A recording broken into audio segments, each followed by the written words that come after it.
Top quality और consistent performance के लिए सिर्फ सिल्वर पंप नाम याद रखना।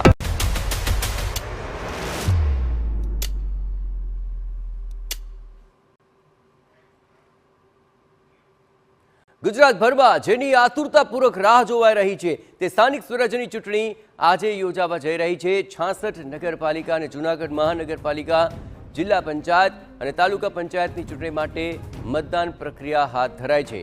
તમામ મતદાન કેન્દ્રો પર ચુસ્ત સુરક્ષા વ્યવસ્થા વચ્ચે મતદારો તે મતાધિકારનો ઉપયોગ કરી રહ્યા છે। આજે સાંજે 6 વાગ્યા સુધી મતદારો તેમનો મત આપી શકશે અને સ્થાનિક સ્વરાજ્ય ચૂંટણી માટે કુલ 7036 ઉમેદવારી પત્રો દાખલ થયા હતા, જેમાંથી 1261 પત્રો અમાન્ય ઠર્યા, જ્યારે કે 5775 ઉમેદવારોની ઉમેદવારી માન્ય રાખવામાં આવી છે। જે બાદ 478 ઉમેદવારોએ ઉમેદવારી પત્રક પરત ખેંચ્યા, જેને કારણે 213 બેઠકો બિનહરીફ થઈ ગઈ, જેને પગલે હરીફાઈ હેઠળની બેઠકો માટે કુલ 5084 ઉમેદવારો ચૂંટણીના મેદાનમાં ઉતર્યા છે।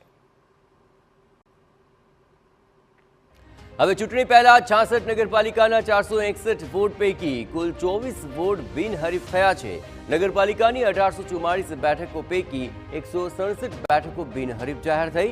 આથી હવે 1677 બેઠક પર ચૂંટણી યોજાઈ રહી છે। આ બેઠકો માટે કુલ 4374 ઉમેદવારો મેદાનમાં છે। જૂનાગઢ મહાનગરપાલિકાના 15 વોર્ડની 60 બેઠક પૈકી 8 બેઠક સંપૂર્ણ બિનહરીફ થઈ છે। બાકીની 52 બેઠકો માટે કુલ 157 ઉમેદવારો મેદાનમાં છે, જ્યારે કે અમદાવાદ મહાનગરપાલિકામાં વોર્ડ નંબર 7, સુરત મહાનગરપાલિકામાં વોર્ડ નંબર 18 અને ભાવનગર મહાનગરપાલિકામાં વોર્ડ નંબર 3માં પેટા ચૂંટણી યોજાશે અને આ ત્રણેય બેઠકો પર કુલ 17 ઉમેદવારો મેદાનમાં છે।